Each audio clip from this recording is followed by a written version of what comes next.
Hello, and welcome to Nerd Variety, the podcast where we talk about nerd things and variety things, and today Star Wars things. Yay! A lot of Star Wars things. Today we are joined by a special guest, super special guest, Matthew. Right? Hello. Matthew Carlos! Where I point to him on my screen. But yeah, so he's here because he's the only other person I know that knows enough about Star Wars. These two, they're okay. The Force is not as strong with us. Yeah. Now Star Trek, I'm your girl. All right, but we're not talking about that today. So I know, and you guys never will. Sure we will. It's just, not important. Yeah. All right, so today we're going to get started. We're going to just do a brief review of a couple things that happened since at the end of last year. So first of all, The Mandalorian came and finished its first season. And what did we all think? I have seen all of the Baby Yoda memes, not because I've searched them out, just because they're everywhere. But I have not seen the show. I have not. They're everywhere because they're wonderful. Josh, are you trying to count? Okay, 10 out of 10, yeah. 10 out of 10, okay. Yeah. It was awesome. Very great use of CG. Everything felt really well balanced between, practical and digital effects, and just a very Star Wars space western story that I've always wanted. Yeah. So as someone who has not seen it, my biggest question to those of you who have is, how does it compare seeing Star Wars now as a TV show instead of movies? Because I know we had we've had TV shows. I know there was an animated one, but I don't feel like there were a lot of big name live action ones. Yeah, never had any the first official. This is the first live action one. Yeah.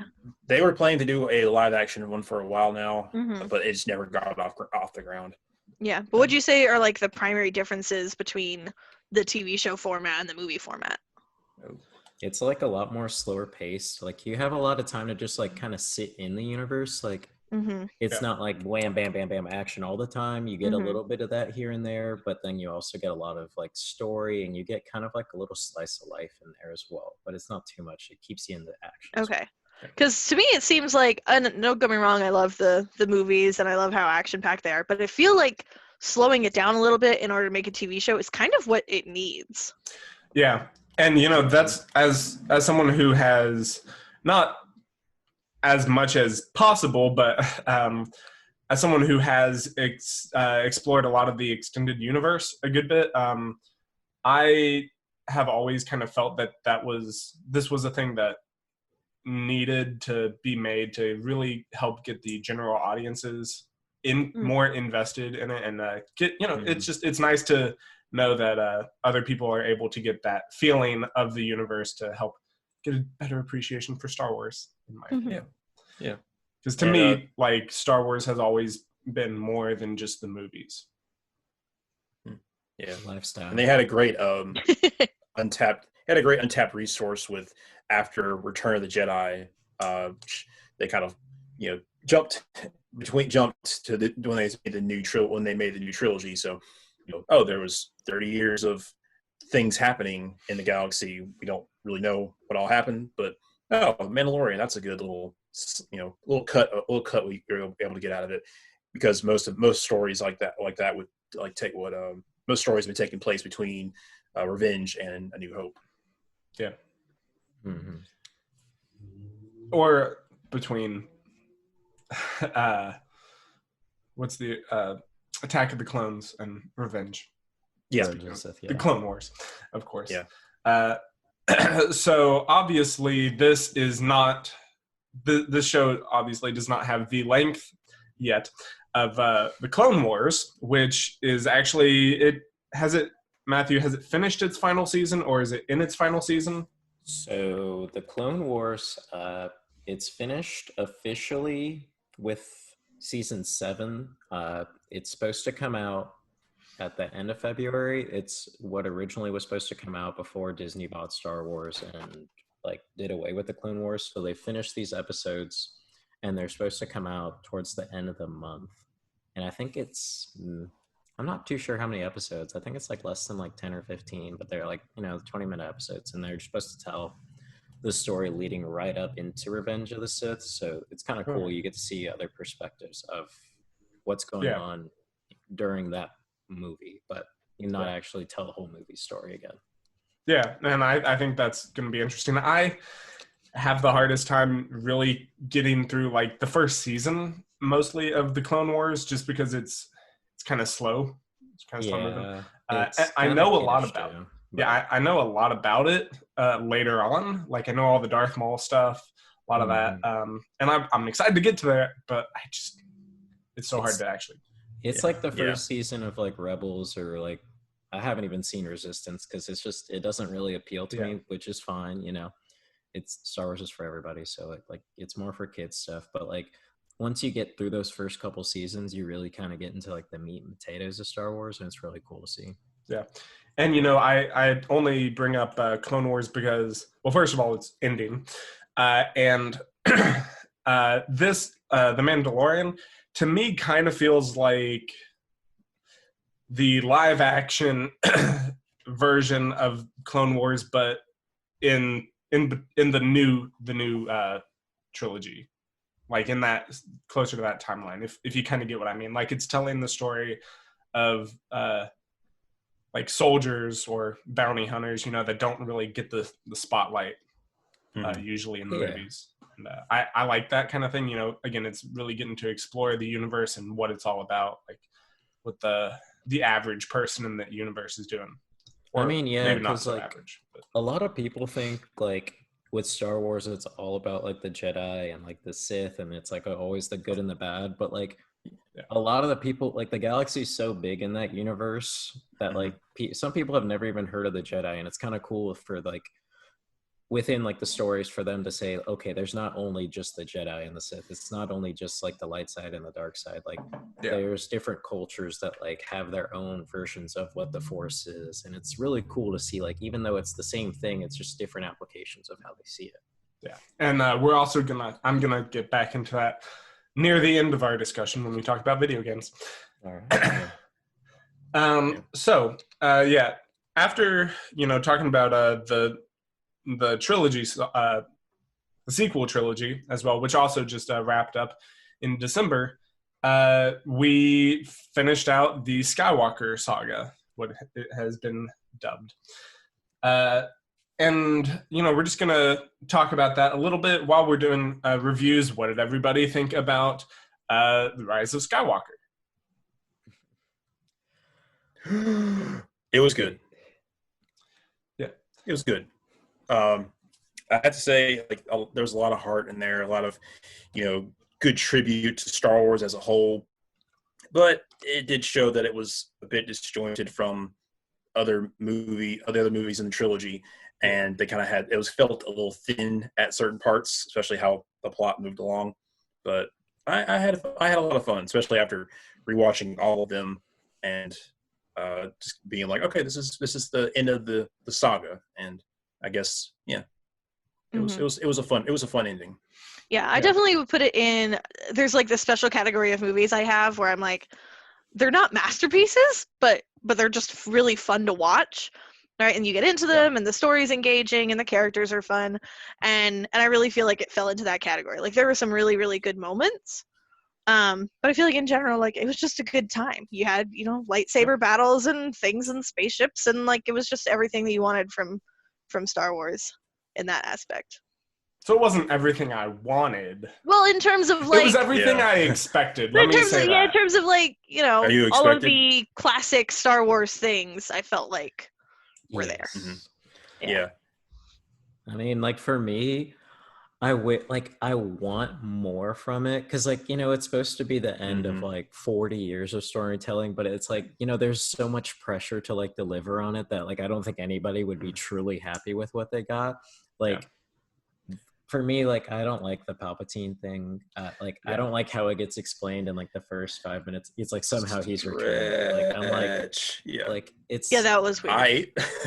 It's not great, cool, but like I guess with the sequel trilogy, it just doesn't feel like it's like it doesn't feel like it had like a concrete plan, and Yeah. it's just that's where I think it suffers from the most. Yeah, and you can really Mhm. feel it. It's Yeah. that really bleeds through to the audience, I think.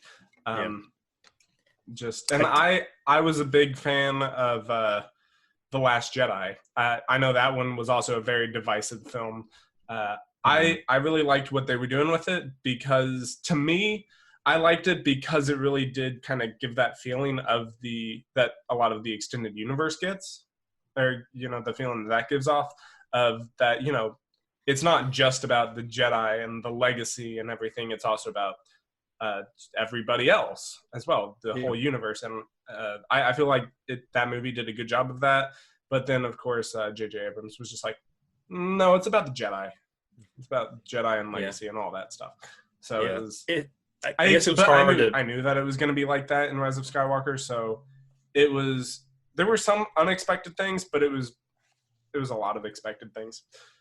Yeah, I guess it was hard to do both, to pay tribute to the legacy of the Sith and the Jedi, and also say like, oh, this is about the Star Wars galaxy, and how they overcome the dark side and war, and actually come together. And it did come together at the end.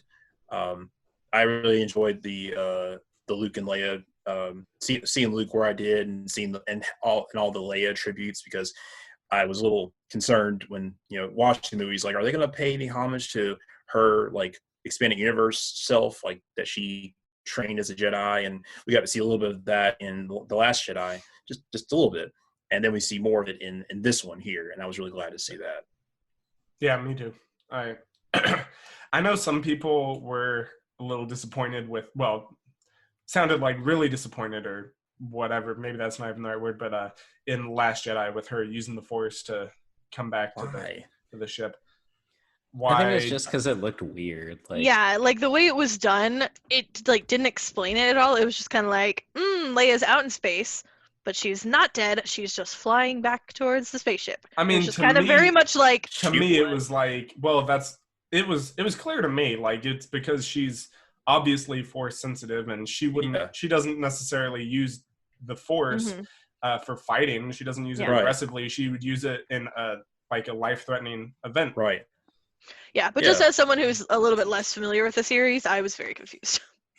Yeah, but I mean, we all watched like the Empire, where she did have that little communication with Luke, which that was something small and that could be explained away by her just feeling him. But she also is a Skywalker. Twin powers. And if you look and if you look at the expanded novels and series, that she expands on that, and I'm glad that they brought that in. And I liked I guess, the story of Ben Solo. I felt that they wrapped it up pretty well.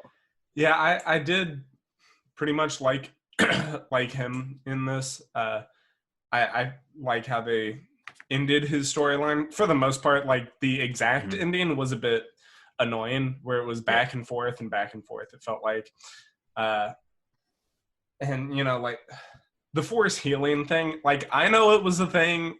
I know it's been a thing in the extended universe, at least. You use it in like games and you see it and everything, but that was a weird thing for a lot of people. And I get that they were also trying to make it. My understanding is that they were trying to make it a thing that was pretty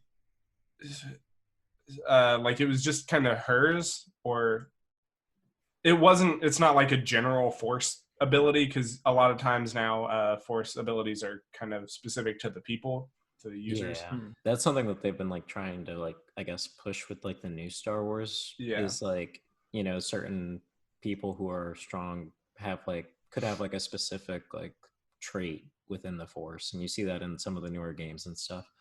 I mean, for me, I feel like Ben Solo's whole story is just completely tragic, and like I wish he would have gotten a happy ending. Like what I wish with the whole scene where he sees his dad and it's like a flashback, what I wish like would have happened there is like, Anakin comes back to him and starts talking to him about, like coming back to the light and like saying like, I wasn't the one telling you like this as Darth Vader, like, you need to fulfill my destiny. And, even if he still didn't listen to that, he could have then brought in Han Solo, and that would have had like a complete meshing of you know, the 3 trilogies. I think that would have been great.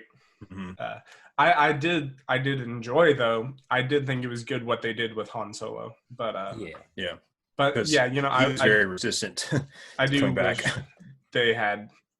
There was some communication between Anakin and Ben, because it was like we've seen him as a Force ghost. We know he's around there. We've seen every other Force ghost pretty much except Kenobi, but.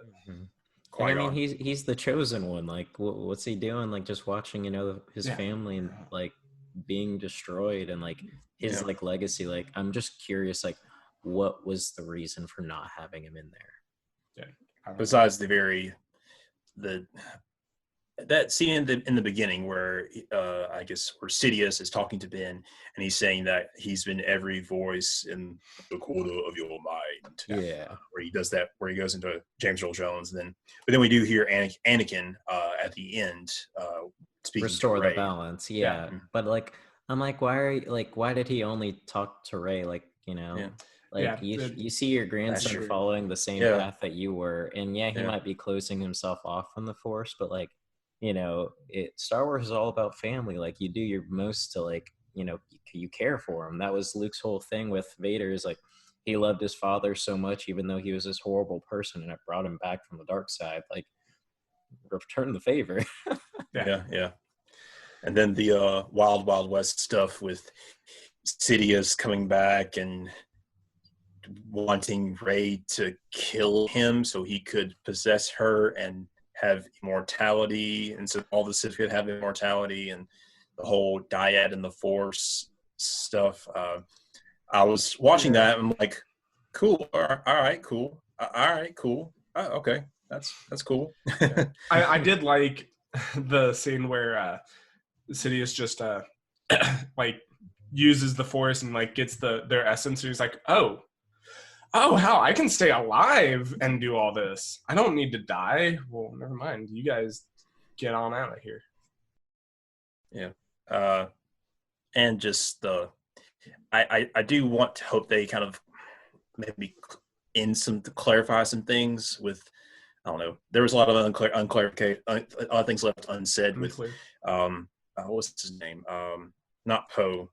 Finn. Yeah. His relationship with Rey and the girl from The Last Jedi. Rose. Kelly Rose. Trans character, yeah. Yeah. I never cared for her character in The Last Jedi. She was part of that whole part of the movie that I just didn't care for. So like I'm not part of that group that was really upset with how little she was used, because I was just like, I think she was used just the right amount for as much as I liked her character to begin with. I thought she was too much in The Last Jedi. But I mean, I feel like it was a lot of just like backlash from certain aspects of the fans, and that's probably why her character development was just like cut. Like, but I mean, I wouldn't have minded to see more of her. I mean, it's like if they had done better with her than in The Last Jedi, I would have been fine with it. Yeah, you kind of expected her to be folded into the new group, the new team of like Rey, Finn, and Poe, but she was kind of left on the side there, and trying to see that other stuff about, was Finn talking about his feelings for Rey, or was he trying to tell her that he was Force sensitive? He was trying to say that he was Force sensitive. Yeah, I mean, that's what they've said. That's what they've been saying. I mean, it doesn't make much sense in terms of like the movies part. Like, hey, we're about to die, but I can use the Force, so let's see what happens here. Right. Yeah. But I think I'm Force sensitive. Why don't you do something then? But I do wish they would have done something more with like Finn's character, like the whole like Force Awakens like trailer. You think he's going to be the main character, like he's the one that the Force is awakening in, and it turns out to be Rey, which is completely fine. I just wish, it would have been cool to have like the full 3 cast being Force sensitive. Like that explains why Poe's such a good pilot. That's why I would decides to lead the stormtroopers. That would have been cool. Yeah, I probably would have enjoyed it too much because of how that idea reminds me of Knights of the Old Republic 2. Where you can like get all of your crew to be Jedi, basically. Yeah, and it's like the same idea. Like I feel the problem with like The Last Jedi is like it tries to really get into the idea of, you know, were the Jedi really great, which is completely fine because they weren't. Like, you know, they even say it like, you know, the Jedi, even at their peak, they allowed Darth Sidious to take control of the Senate because they were so like not paying attention to what really mattered, and that's like why Qui-Gon wasn't on the council and stuff. But like the idea of KOTOR 2, which like, you know, you question like what's actually like good versus evil, is really cool. And I just think that that's where it missed the mark. Like it was trying to do that story, but it didn't do it great. Yeah. And that's why I tend to think a lot of the extended universe stuff is a better place for that, where you have more time to really explain that and delve into it. So overall, I thought Rise of Skywalker was good. Pretty much what I expected because of all of the inconsistencies with directors and everything, the lack of a plan. But it was a solid movie, not the worst Star Wars movie. Let's just say that's definitely Attack of the Clones right there. Yes, yes it is. Yeah. What do you guys think is the best order to view the movies in? I remember in college there was a lot of discussion about it being 4, 5, 1, 2, 3, 6, and then like the sequels in their order. I think all of that discussion was before even Rogue One came out. So I'm just curious to get your guys' opinions on now that it's all finished, the whole Skywalker thing. What do you think is the best order for viewing? Either, and do you think it should be different if you're going into it for the first time, or if you've already seen it and you're just returning to it and you want to do a binge of all of them? I think if you're someone who's seen it before and is like more or less familiar with all the movies, I think it'd be cool to do it just like chronologically, and especially in terms of like put Solo and Rogue One where they're supposed to go in the timeline. I think it'd be a really interesting way of watching it, but probably only if you're already familiar with the series. And to clarify, that would put Solo before Rogue One. Yeah, because Rogue One leads directly into 4. I mean, for me, like when we watched it in college before the sequel trilogy came out, I like the idea of the flashback, the 4, 5, 1, 2, 3, 6, but I didn't like showing it to someone who's never seen Star Wars before. It makes it really complicated to be like, hey, we're going back in time. Like, it's just a really long flashback. And I was thinking about that because I didn't do the whole thing, but I recently rewatched the prequel trilogy in order, and then I was thinking, you know, I remember the discussion of viewing it in that order, and just thinking of how long that is to do the prequels. And then, you know, in between 5 and 6, it's like, that feels like a lot. I don't like know when the that's flashback the itself is longer than like the movies you watched up until that point. Right. Like, it's we're gonna do this for 4 hours and then have a 6-hour flashback. That's what I did for my pre-Rise of Skywalker marathon.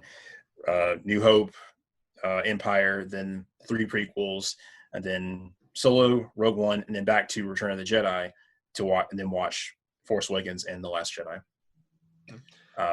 Which, it was like, okay, so I'm kind of stuck in the prequels for 5 movies of prequels, you know, well, prequels and anthology movies, and then back to the main story, and then moving to the future. So and you know, I think that is just, I think I agree with Matthew. I think that's too complicated especially for somebody that's getting new into the series, that's just getting into the series.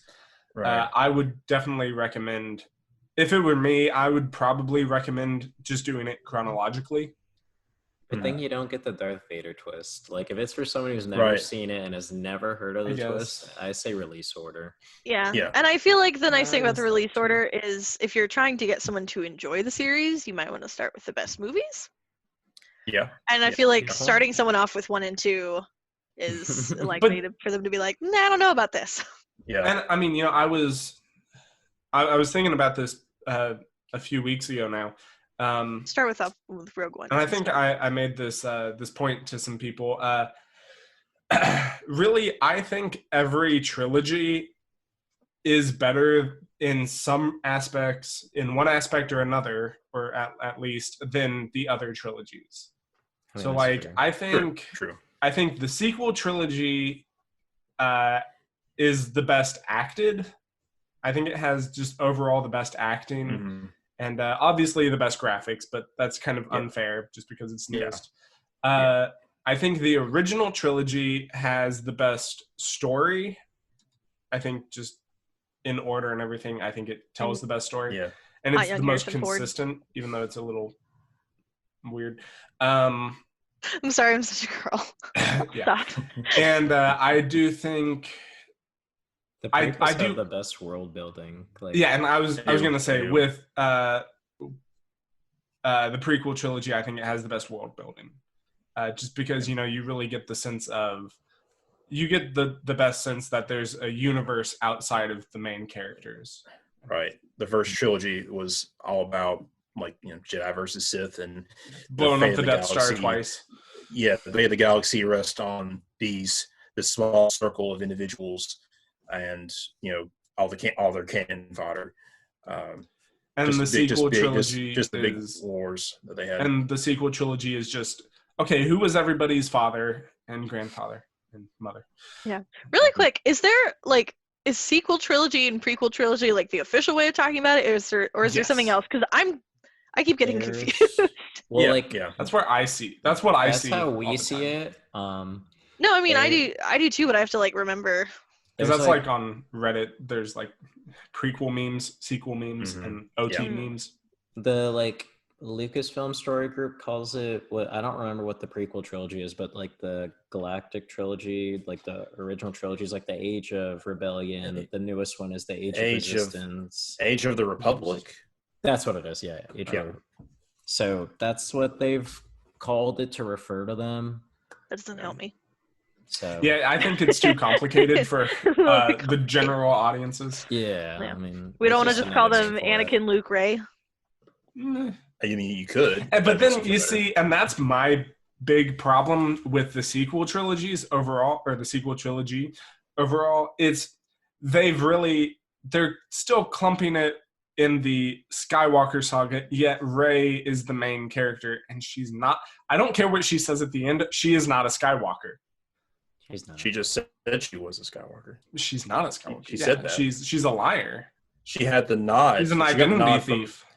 She got the nod from Luke and Leia while she was on the Skywalker Ranch. That was actually Palpatine just manipulating her again. What? It happens. I still wonder why Ben wasn't there. No. See, I it question should that have. too. It was really Ben's trilogy, in my opinion. Mm. Or I think it should have been, if it wasn't. Should have been, but Oh. I did that on purpose. Yeah. well, I made it better. Thanks, A solo trilogy? Is that what you're saying? Josh. Shut up. But yeah. So again, I think that. Well, those are my thoughts. I don't need to say any more about what I think. I think it would be interesting to have someone brand new to the series, which might be hard to find, honestly, at least in the circles I float in. But I think it would be interesting to have someone watch them chronologically and start with one and move from there. Just I feel like as an interesting social experiment. I did watch see a how their perceptions are different. I did see a small clip on Reddit where a dad was showing his two kids Star Wars for the first time, and I had guess them watch children. the A New Hope, and then Empire, and they were actually shocked at the revelation that Darth Vader was his father. Yeah. Yeah. Which And, I can see it's pretty that- priceless. I can see that working either way. I wouldn't know how to introduce it to somebody else. Again, I would kind of want to do it both ways. Because, then it's different it's a totally different way of experiencing the story if you do it in chronological order. I don't think it's necessarily worse, to not have that be such a surprise, but, it's different, I imagine. Because you see that you see what he's become and how he's been treating his children. and it's just, then it's a whole thing, and it's a revelation for Luke, not necessarily the viewer at that point. Yeah. Which would actually bring in an interesting element of like, oh my God, Luke's gonna freak out, and like living in that anticipation of like knowing what Luke doesn't know would be a really interesting thing to see.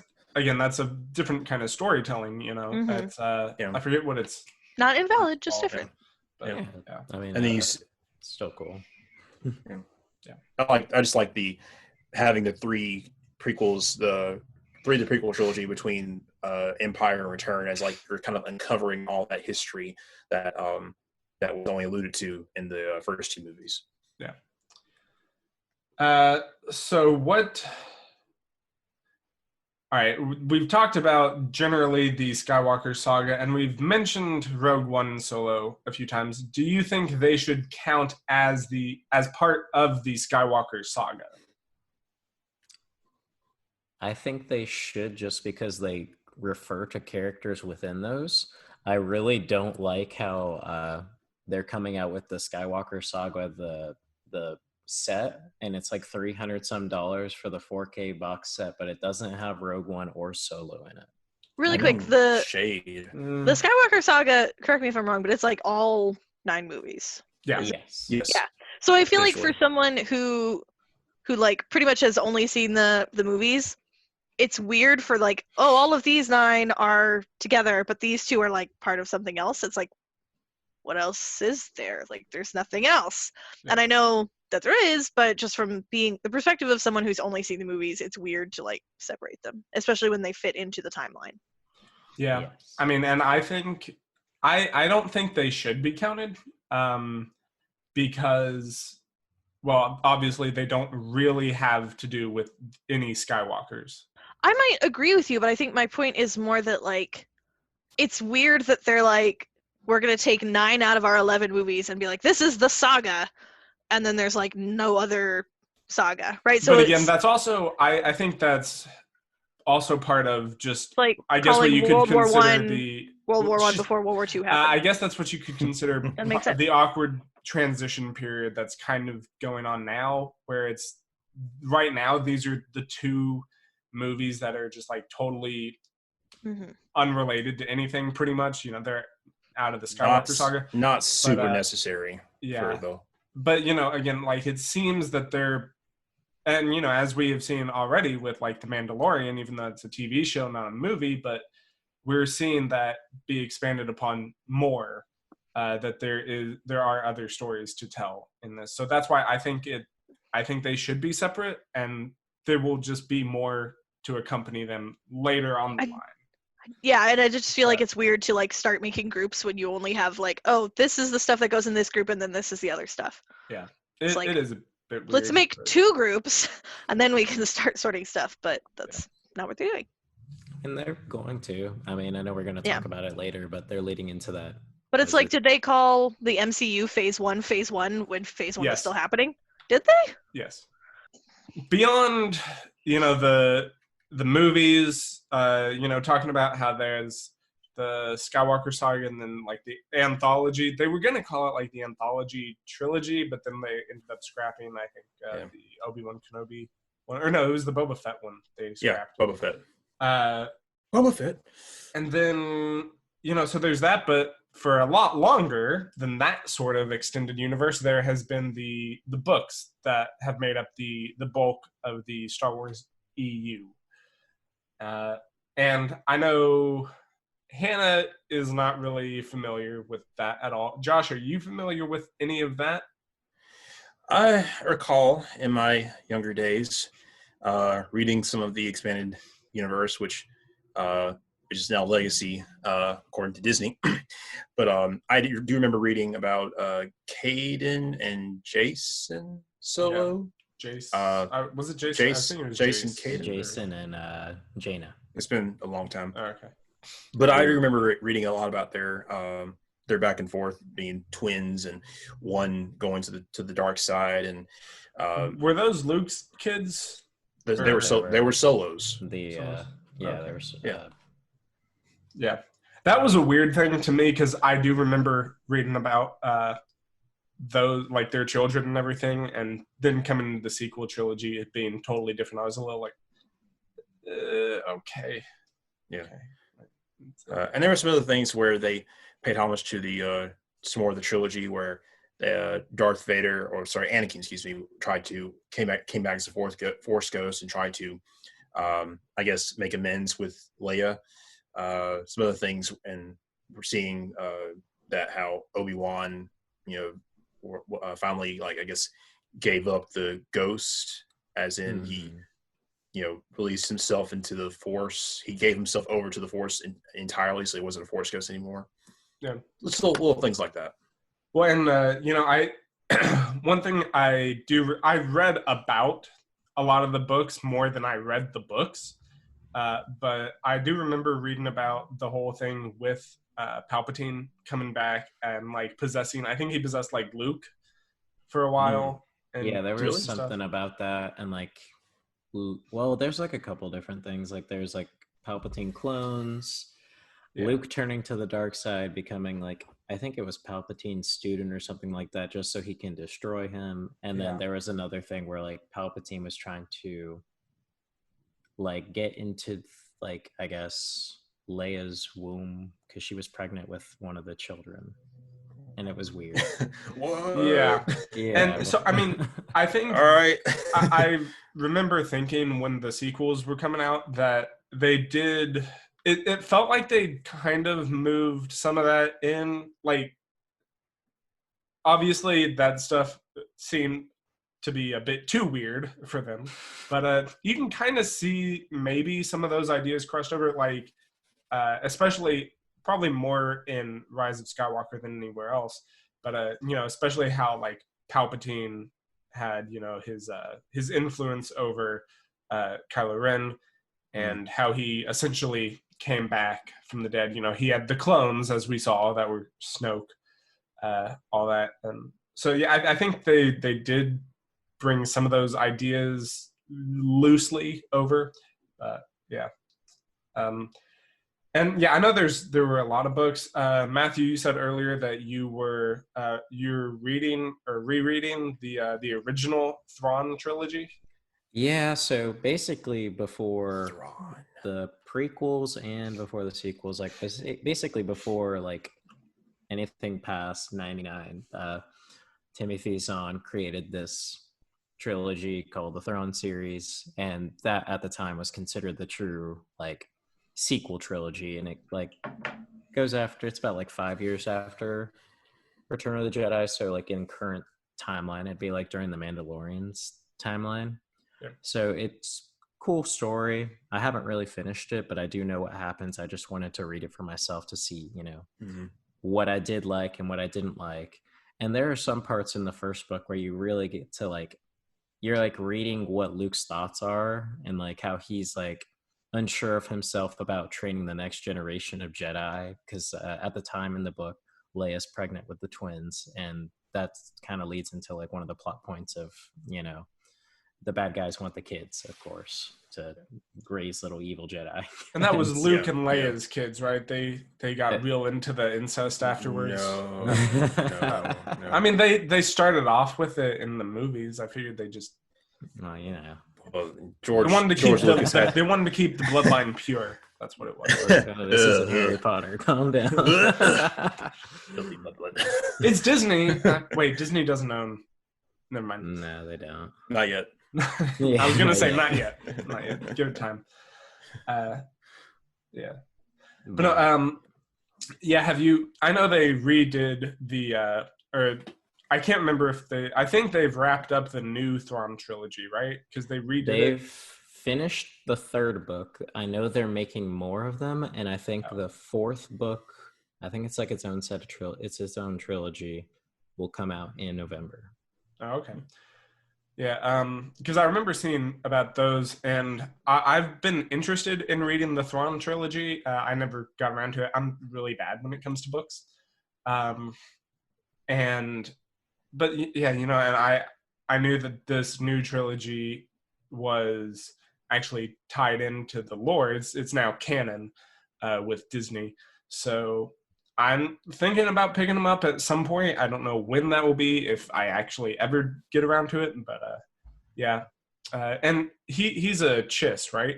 Yeah, he's still Chiss. I think it goes more into like the backstory of what's going on, especially in the second book.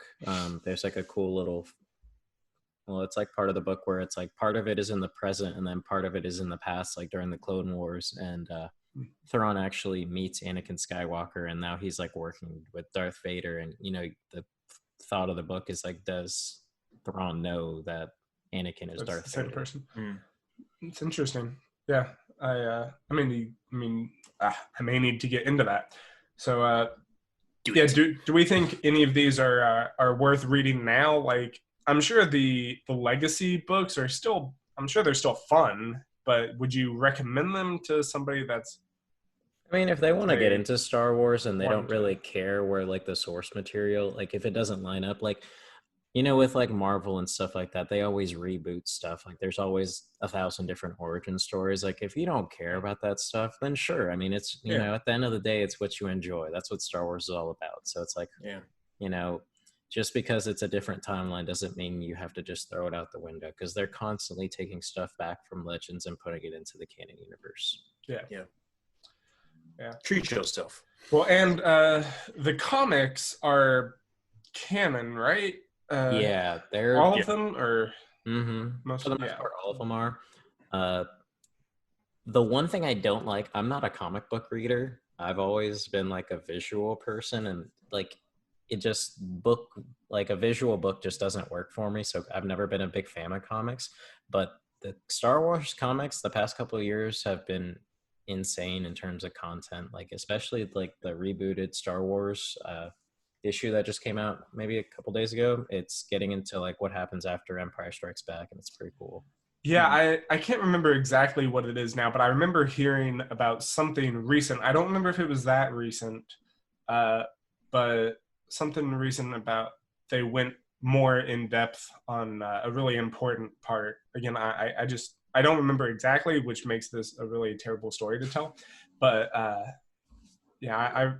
and you know, I like that. I'm not always a big fan for storytelling in, I guess, that's specific to a more niche audience. You know, because then a lot of times it splits the fan base, and they, you know, the casual fan won't be able to really get into it as much, or they're just not going to. I like how they're filling in the gaps. I think that's what they're kind of relying on a lot of comics to do, since they can't really pump out as much, you know, animation or live action stuff to show, oh, this is what was going on between this and this. This explains why this character is doing this, or give you some more context to how things got to here, like bridging the gaps between movies.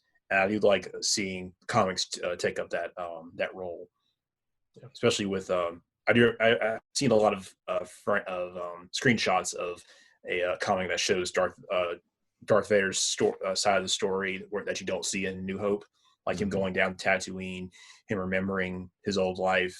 I think that one ends with. I was thinking that's him, like the first one or something. Yeah, I think that's one that ends with him hiring Boba Fett to like figure out who that pilot was, or figure out more of what's going on with the Resistance, and then him learning who the pilot is, and that sets in motion things for Empire. Yeah, I mean, that comic was really good. Yeah, I also think the one where he has to obtain his own lightsaber and corrupt it is a cool one. You know, it kind of gives you a little bit more information about how these new Sith operate, of like, you know, why their lightsabers are red and like what's the process towards that. And it's a really cool moment where you get to like see inside the mind of Darth Vader and like see his internal conflict, because I mean his complete story is just tragic, and you get to see more of the inner workings of Darth Vader versus Anakin, and having Anakin trying to pop out and Vader being like, get back down there, buddy. This is my time. I think if comics are done well, they can actually, like, in general, help the fan base, because you have people who just want to continue being casual, but then you have people who want to really get into it. And I feel like as long as it is sort of that filler stuff, then you can still have those two distinct groups and they're happy. I feel like what would really upset the balance would be if you have something happen in a movie that like requires you to know what happened in a comic. That's where you're like, okay, this is not going in a good direction. Like, let's go talk about Knights of the Old Republic and just the Old Republic setting in general. Who here has played Knights of the Old Republic? Oh, So Matthew, me, Josh. No, I missed Anna. out. Big fan of Lego Star Wars. Yeah. So the Knights of the Old Republic, and just again, 1, 2, and then those are more closely grouped together than the Old Republic. I mean, it's obviously still in the same general era, but the Old Republic, I think, takes place, 300 years after the second? Yeah, like it's loosely connected just to be able to tell more story, but I mean, it's all within the same time zone, I guess you could say, with Star Wars. And they do have Revan still in the Old Republic. He is old. So I have a question of what is the significance of the Old Republic era and just like the series, all of that? I mean, in terms of like comparing it to the movies, the games are definitely very story driven. And it really does feel like you're placed into a Star Wars movie and you're like controlling the outcomes. But I mean, besides that, I mean, it's just a good game. Like if you have time and you're like not frustrated with the old like gaming system for it, like PC, whatever. It's tough. It's rough. Yeah, it's not great, but the story definitely holds its own, especially 17 years ago. Like I'd still play it now. Yeah.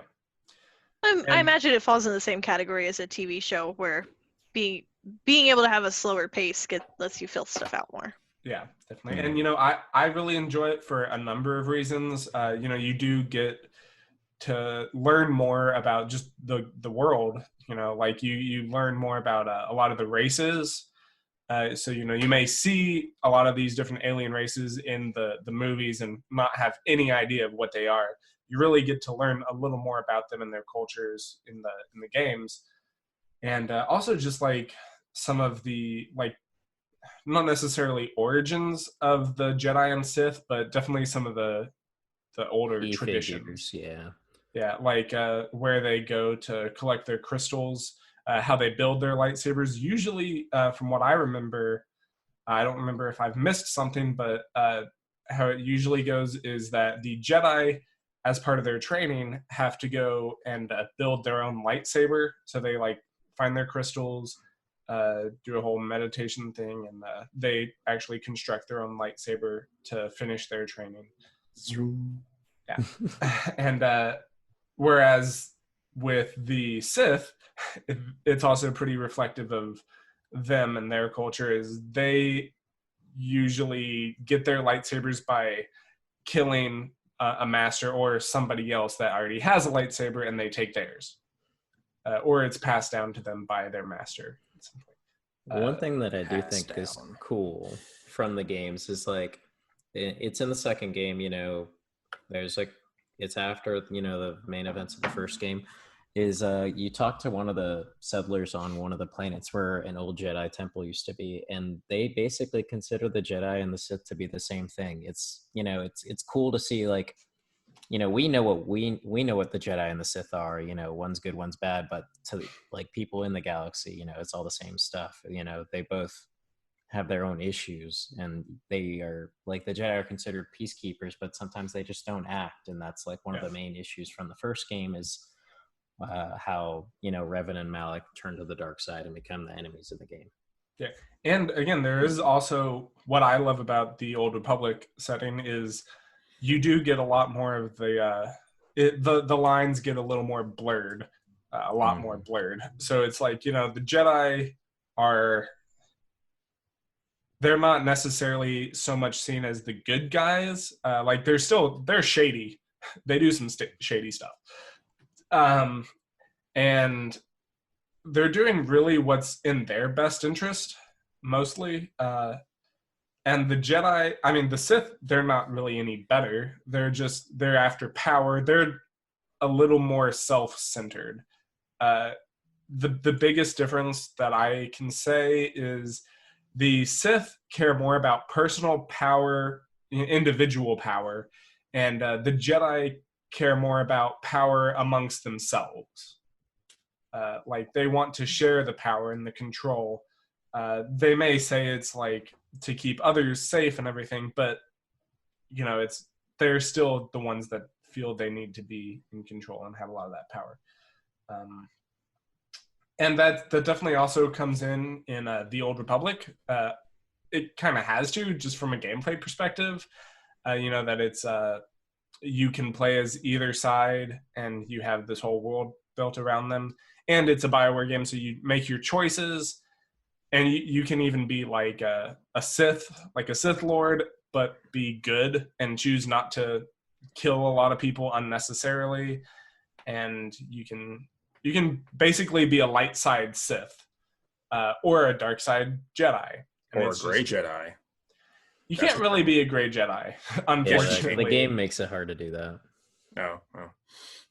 Yeah, but I mean, you still kind of have that option. Like it's just you're not going to get all the good stuff. Like it's going to seem a little bit weird if you try to. You're not going to get all the good perks from being one or the other. Anyways, now, and the last note for games, since I am starting to get carried away, Jedi Fallen Order was also a game that released late last year, and I've played it all the way through twice. Matthew, I assume you've played it. Well, actually, yeah, because we have Game Share, and we do that, and that's how I played it on Xbox. So have you beaten it? Yeah, it's good story. Ending is definitely kind of like a whoa.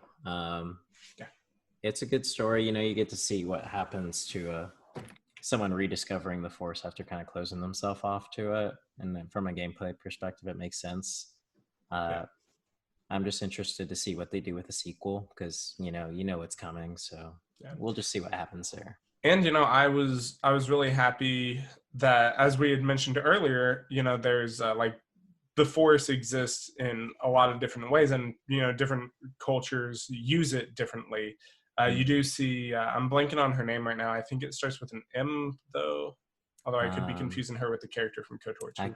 I can't remember her name, but she's a Night Sister. And they use magic, which it's like it's the Force, but it's not the Force.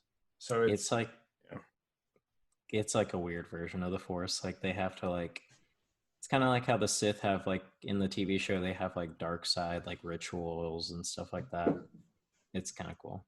Yeah, kind of like I think Darth Maul's culture had something like that. Yeah. Is that because is that correct? Because they're on Dathomir, and that's where I don't know if that's where he's from. I know he goes there. I don't remember if that's where the Zabraks or if that's the Zabrak homeworld or anything, but I believe he was born there because his mom is the Night Sisters leader. Right. So the Mother Taliesin was his mom. So yeah, I'm pretty sure he was born there. Yeah. And I wanted to bring it up earlier, but I kind of forgot. Speaking of Darth Maul, we also did in The Mandalorian at the very end get to see the Darksaber come in, and I'm really excited to see just what they do with that in the Mandalorian. That was cool. I had no idea what it was doing there. I was completely lost. Yeah, and in the games, especially Knights of the Old Republic 2 and the Old Republic MMO, it is nice seeing a lot of the history of the Mandalorians and Mandalore and all that, their whole legacy with just their history with the Jedi and everything as well, and seeing an expansion on their culture. And I like that they kept most of that, if not all of it, in the show, The Mandalorian. So that was cool. So kind of wrapping up, what do you guys think is next for Star Wars, or what do we know is next for Star Wars? Well, I'm hoping some other saga. so that it's not just the Star Wars saga. Because I said before, that doesn't make sense. It's always going to be the Skywalker- Star Wars saga. No, It's but not just always not going to be just the that. The Skywalker Skywalker What saga. what I say? The Oh my Star goodness. Wars Star Wars saga. saga. Because it's always Whatever, Star Skywalker. Wars. It's always Yeah, gonna I be the Star know. Wars. Listen to what I mean and not what I say. No. I But remember- regardless, just having like one saga still doesn't make sense. So they need So- another one. They have been discussing doing an Old Republic era series. I think Ryan Johnson was going to be doing that one, although I can't keep the directors straight for who was like given what project. They've kind of Right. announced this, but Yeah. He's got a trilogy in the works, but I know the next official thing that I guess they're working on is called Project Luminous, and I'm pretty sure that's the High Republic era, so it's like Yeah. 400 years before the movie, so not straight Oh, up okay. like 4,000 years before the movies like the Old Republic was, but Yeah. you know, maybe we'll see a younger Yoda in there. yeah, this is going to be Yoda's teen years, angsty Oh teenage gosh. years. Oh gosh. And other than the fact that just having one saga doesn't make sense, I do think it'd be really cool because like I'm learning a lot today about what else is out there in terms of Star Wars, and so I think it'd be really interesting to have like a seemingly, disconnected story that takes place in the same universe. I think it would Yeah. be a really good way to expand it for the masses. Yeah, it's time to have something Yeah. similar but different. It's not. We're not. Mhm. We don't have to focus on this super important group. Well, and We can move on to other areas of the galaxy. I know Hunter's probably gonna disagree with me, but I think it'd be really disagree. cool. I know. I think it'd be really cool to It's see more treason, stuff man. like Rogue One. More stuff that is not based so much around the Jedi and the Sith, but more Oh, around I these sort of agree. little people. I prefer things not covert ops centered are really cool. around. I really do enjoy things not strictly centered around the Jedi and the Force. That's why I was excited for Rogue One, but they still managed to add it in there as a primary part of everything, even though they said they weren't going to do it. And I mean, there's just That- hints of it. that's I like think- my biggest. That's my biggest problem with Rogue One. Like they still have the guy who's like Force sensitive. He's a Jedi pretty much, but without an actual lightsaber, he uses a stick. It's I'm not. But I do think it'd It's be really just- interesting to see all the different things that are going on that, for those of us who have really only seen the movies, don't really know is even a thing. Yeah, I'm excited to see more. They announced that Project Luminous. So you said, Matthew, Yeah. would be in the next 2-3 years coming out. They have another trilogy Yeah. as announced. But There'll be more info on it coming out sometime this I month. just hope they Yeah. take their Yeah. time. take Yeah. their time. Yes. I can never Make remember it good. when I can Yeah. never remember when Star Wars Celebration is. It's typically in April. Or is it If I May remember the right. 4th? May the 4th. I feel like it's not. I feel like I always want it to be, but it's It not. should be. Yeah, so I'm sure we're gonna find out a lot more then. Otherwise, I'm also hoping to see more about. I'm always hoping for more games in the Star Wars universe, just because there are so few really great ones that they stick with. Unfortunately, we didn't talk about Battlefront, which I'm disappointed, but Or Force we're running Unleashed. out of time. But Yeah, again, we're trying to keep it shorter when we've Yeah, I got we've already things to gone do. for a while. Yeah, Hannah, you People got like to see. 30 minutes. That's plenty. If you're listening, or watching, just talk to us, please. I like talking. But I don't know about everyone else. Just talk to us what you think is going to be next, what you're looking forward to that has already been announced, how you hope they deal with things, and just everything Star Wars. If you just want to say I love Star Wars, then I'm fine. We do with that too. or send us your new trilogy fan fiction. Yeah, and send everybody else a really well thought out, really well written article as to why Rogue One is awful. Don't Thanks, listen to him. guys. See you next time. Don't listen to him. Quickly, Hannah, do you have the topic for next week? Yeah, I think next week we're going to talk about which is better, sequels or remakes. It is a complicated question. Okay. Is it that? We'll talk about it. Seek makes. Yeah. See Yeah. makes. See you guys next week. See ya. Thanks, Matthew. No Yep. problem. Thanks, guys.